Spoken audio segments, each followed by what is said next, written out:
Forget the idea that this is just another storm passing through, because what meteorologists are now describing is something far bigger, a structural shift in the atmosphere itself that is quietly rewriting how weather behaves across the entire country. This is not a single system moving in and out over a few days.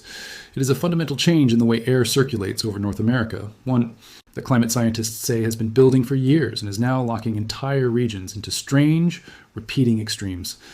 Stick with me, because once you understand what is actually happening above our heads right now, you will see why researchers are treating this pattern as one of the more alarming developments in modern American weather. Let's start with what triggered this conversation in the first place. Earlier this year, a colossal heat dome parked itself over the southwestern United States and broke the record for the hottest March day in American history. An astonishing outcome for a month when temperatures like that are normally still months away. Climate researchers studying this event quickly recognized it was not simply a random fluke. According to detailed analysis published afterward, that March heat dome was not, in the words of one researcher, a bolt from the blue. It was described instead as the most extreme pulse within a much longer winter-long pattern that had already locked the western United States into persistent warmth while simultaneously trapping the eastern half of the country in unusual cold for months at a stretch. That warm west, cool east split, sometimes called a dipole pattern, has become something researchers say keeps showing up again and again over the past decade, not as an occasional coincidence, but as a recurring feature of how North American winters and early spring seasons now tend to behave. And the explanation behind it goes far beyond ordinary year-to-year variability. A growing body of research now suggests that the winter atmospheric circulation over North America has genuinely shifted, driven by greenhouse gas force changes reshaping the jet stream itself. In plain terms, the atmosphere has been restructured in a way that increasingly favors extreme, stubborn ridges of high pressure sitting directly over the western United States. If you're new here, this channel breaks down the biggest weather and climate stories shaping the country and the world right now. So make sure to like this video and subscribe so you catch the next update as this pattern continues evolving. So why does this matter so much more than an ordinary hot or cold spell? Because a persistent ridge locked into place over one region does not simply produce a few uncomfortable days. It fundamentally reshapes the storm track for the entire country behind it. When high pressure repeatedly builds and holds over the west, it forces the jet stream to bend dramatically around it, pushing cold air masses and storm systems further east and south than they would otherwise travel, and locking those regions into their own separate extreme, whether that means unusual cold, unusual wetness, or unusual dryness, depending on exactly where they sit relative to the ridge. Researchers studying this shift warn that if this restructuring proves to be the new normal rather than a temporary anomaly, it points toward an indefinite continuation of the West's ongoing megadrought, accompanied by record losses in water availability and increasingly apocalyptic wildfire seasons, punctuated only by brief, temporary respites. Layered directly on top of this structural shift is another major driver reshaping conditions across the entire country this year, a rapid and historic transition in the tropical Pacific. For months, a cold La Niña phase dominated ocean conditions across the tropical Pacific, but recent data confirms that a major collapse of that pattern is now underway, driven by a powerful westerly wind. Burst and large-scale pressure shifts.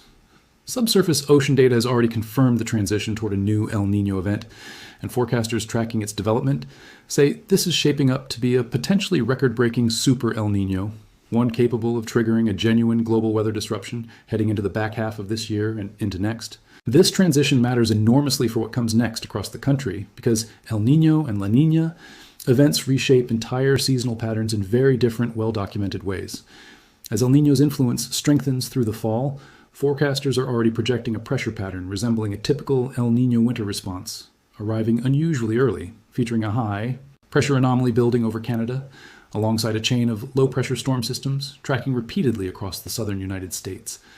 That combination tends to reduce snowfall across the northern states and Midwest, while increasing the odds of stormier, wetter conditions stretching across the plains, the south, and into the eastern United States and Northeast. A considerably different setup than the pattern much of the country has grown used to in recent winters. The strangeness of this year's pattern has not been confined to any single season either. Openly acknowledged that the weather across the United States this year has defied expectations, again and again, from dramatic temperature swings to unusually heavy snowfalls in parts of the country, capped by a Memorial Day weekend for many Americans that ended up too wet and too cold for the usual holiday plans. Forecasters heading into June specifically flagged unusual heat building across the northern plains, alongside surprisingly cooler than average conditions settling into parts of the south a pattern meteorologists themselves openly labeled as simply unusual rather than fitting neatly into any typical seasonal expectation. Europe has not escaped the same broader disruption either, underscoring just how far-reaching these shifting patterns have become. Attribution researchers, tracking conditions across the continent, describe this summer as characterized by exceptional heat and widespread dryness, with large stretches of Europe, from Portugal in the southwest all the way to southern Finland in the northeast, receiving well below average rainfall across the spring months. That kind of continent-spanning dryness rarely happens in isolation, and researchers increasingly connect these simultaneous disruptions across both North America and Europe back to the same, broader shifts unfolding in ocean temperatures and atmospheric circulation patterns worldwide. So what does all of this actually mean looking ahead? Meteorologists tracking the developing Super El Niño say its influence is expected to strengthen significantly by fall, amplifying further into the following winter, with some forecasting models already showing signals stretching all the way into January.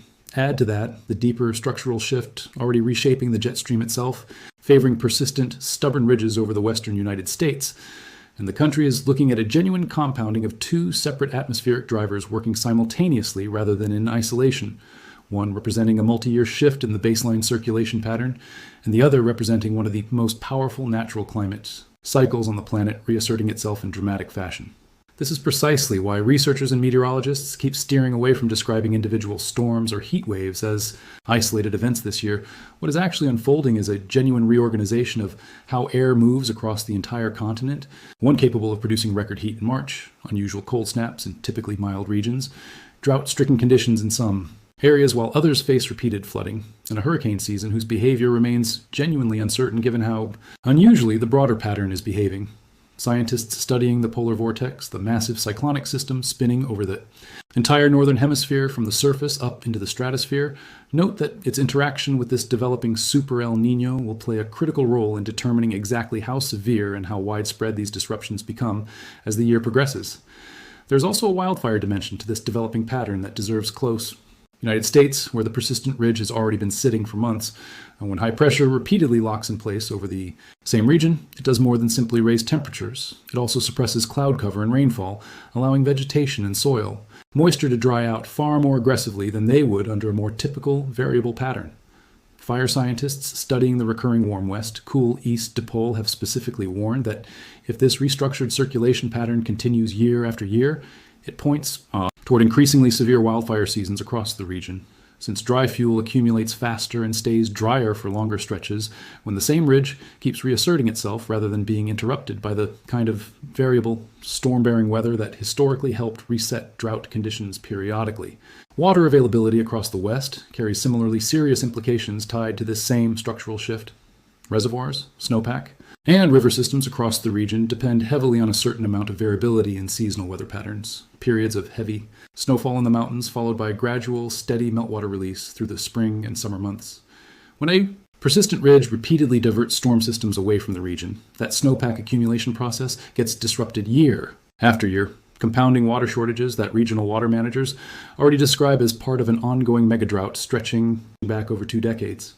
Researchers tracking this pattern warn that without a meaningful disruption to the current jet stream configuration, water availability across large parts of the West is likely to keep declining rather than recovering, regardless of how any single winter's individual storms happen to play out.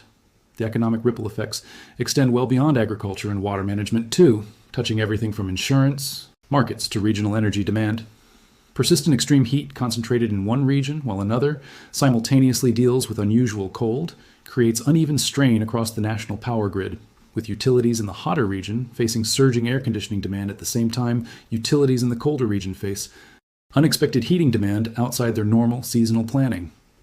Insurance providers covering property in wildfire-prone areas of the West have already been adjusting how they assess risk in response to these recurring extreme patterns, while agricultural regions dependent on predictable seasonal rainfall have had to reconsider planting and irrigation strategies built around assumptions that increasingly no longer hold, given how differently the broader pattern is now behaving compared to just a decade or two ago.